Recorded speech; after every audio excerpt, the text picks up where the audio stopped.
Madungadlaw mga kasunog. Ang tirada natin ngayon ay tinolang native na manok. Kita'y nakadilhin sa dun sa kapitbahay. Nagkakahalaga ng 160 ang isang kilo. Nasa 2 kilo mahigit ang dalawa. Abay, alaho ka na lang natin rin ng maraming kapaya. Abay, napakasarap nga yun namang ganiring native. Lalo't bata pa naman na ring manok. Mahumok ang laman, kayang-kaya kahit walang pustiso. Ay bigla namang bumuhos ang ulan. Abay, saktong-sakto. Napakasarap humigop niyan. Gaumpisa kita sa pagsasangkot sa ng maraming luya.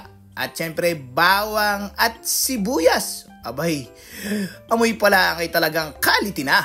Tsaka naman linagay ang mga tinadtad na manok. Abay, tingni ang palong. Kung inyo yan, abay, sa kapitbahay namin nabili yan. Tsaka pinalaguan ng maraming paminta at ang pampaalat na asin. Abay, wala kitang nadilihin siyang tangla dahil ngayon nag-ulan-ulan. Abay, may tanim naman kami din kaya nga ay bata pa.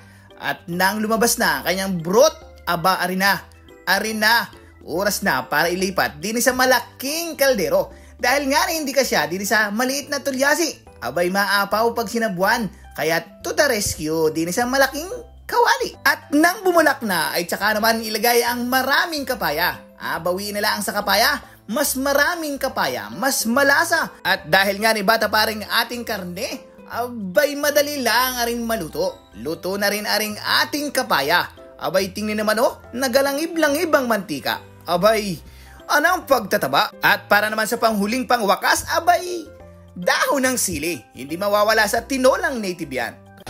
Wow, sarap. Dable, kain na. Oh, sino may pangkalmot? Si Ronnie. Oh, may ulo. Sino? O ay di ano pa? Ay talaga namang napakasarap humigop ng sabaw.